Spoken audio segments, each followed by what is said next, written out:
Hi everyone, to another episode of Dimitra's Dishes. Today we're going to be making delicious fig cookies. They're going to be made with arugula dough, which is a cream cheese based pastry that has no sugar in it. The filling is going to be sweet and sticky and gooey and delicious. Let's get started. So for the dough, you're going to need half a pound of unsalted butter. And this is not really soft. It would be easier to work with if it's a little bit softer than this. And 8 ounces of cream cheese. You want full fat or whole milk cream cheese. This is the easiest dough. I use this dough as a pie crust as well. It's flaky, it melts in your mouth, and it's so tasty from the cream cheese. And you're going to beat this until it's nice and smooth. Start on slow speed and then increase the speed higher.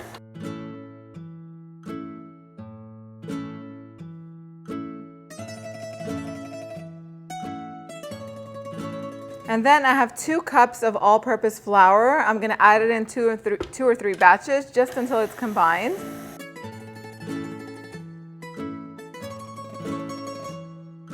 And once everything comes together, the dough is ready.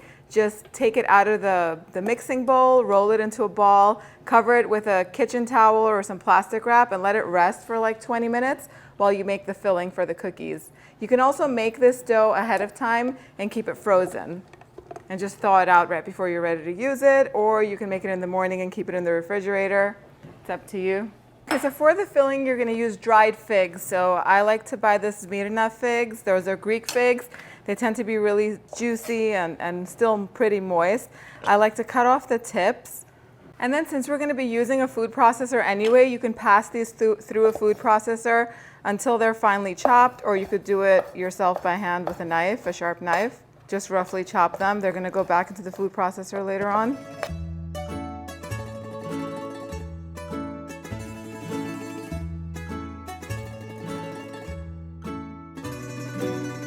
And go ahead and transfer them into a bowl. And we're going to soften them up a little bit and help them release their juices with a 1/4 cup of boiling hot water. These are just going to sit in here until we prepare the remaining ingredients. So I'm going to add 1 cup of walnuts to the food processor that's fitted with a blade attachment, and I'm just going to pulse them until they're finely chopped.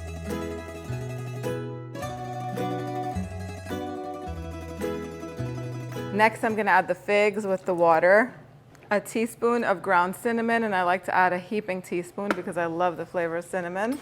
2 tablespoons of orange marmalade. If you don't have orange marmalade, you can use all apricot jam and just put the zest of an orange or the zest of a lemon in here. And 2 tablespoons of apricot jam, half a cup of granulated sugar. And we're just going to pulse this until everything is finely chopped, but you're not looking for a complete paste, so stop right before everything is just short of baby food.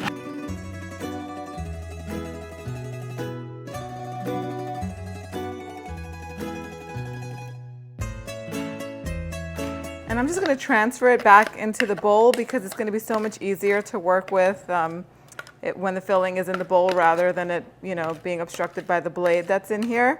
Okay, so go ahead and line 2 baking trays with parchment paper. I do like to reuse parchment paper if I've already baked cookies on it and the cookies weren't too sticky or anything like that, so I am reusing this. I tested the fig recipe on the fig cookies on here the other day, and the parchment paper is getting reused.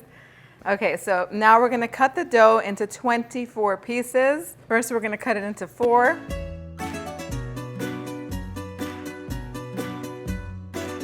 So you're going to cut each of the 4 portions into 3, and then those 3 are going to get cut in half. So you're going to get 6. 6 times 4 is 24, and then you're going to roll them into balls and just set them aside. Divide them as equally as possible, that way they bake evenly, but they don't have to be 100% perfect. If one is a little bit smaller than the other one, it's going to be perfectly fine. Don't worry too much about it. Okay, then you want to have a little bit of flour handy. You could very lightly flour your work surface. You don't want to have too much flour in there. Take each one of the balls and just press them in the flour, and you're just going to press these out into a circle. You don't need a rolling pin for this. This dough is so easy to work with. As a matter of fact, I think it's better to not flour your surface. Just lightly flour the dough so that way it spreads out easily. If it sticks to your work surface, it'll spread out a little bit easier. As flat as you can get it, you want to get it to about a 3 or 4 inch round, closer to 4 inches. That way they won't be too doughy. And then you can take it in the palm of your hand and put a spoonful of the filling in the center. And then you're just gonna fold it over and pinch the sides together, the edges. Then take a fork and just press the edges down to seal them and just to create that cute decorative border. Just like that, onto the baking tray.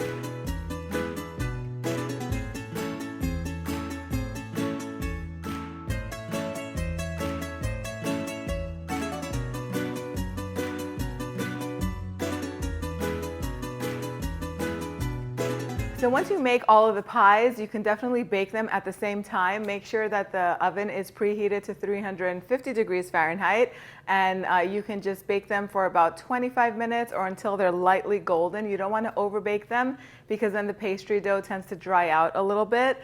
You can freeze one tray if you're not going to be serving all of them. Put the tray in the freezer, and once the pies are frozen solid, or the cookies, whatever, they're little pies, cookies, whatever you want to call them. Once they're frozen solid, you can transfer them into freezer-safe containers or bags and then bake them as you need them. You can bake them frozen straight out of the freezer. They're going to take about 5 or 8 more minutes to bake in the oven. Just keep an eye on them again. Once they reach that beautiful light pale golden color, then they are ready. Take them out of the oven and let them cool down to room temperature, and then you can serve them.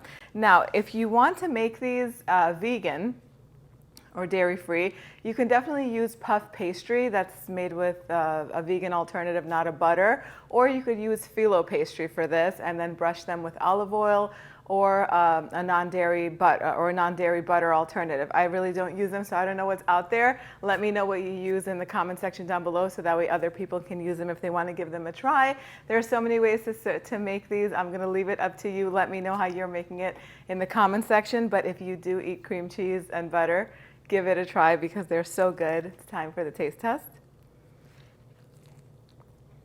I need a cup of tea with this.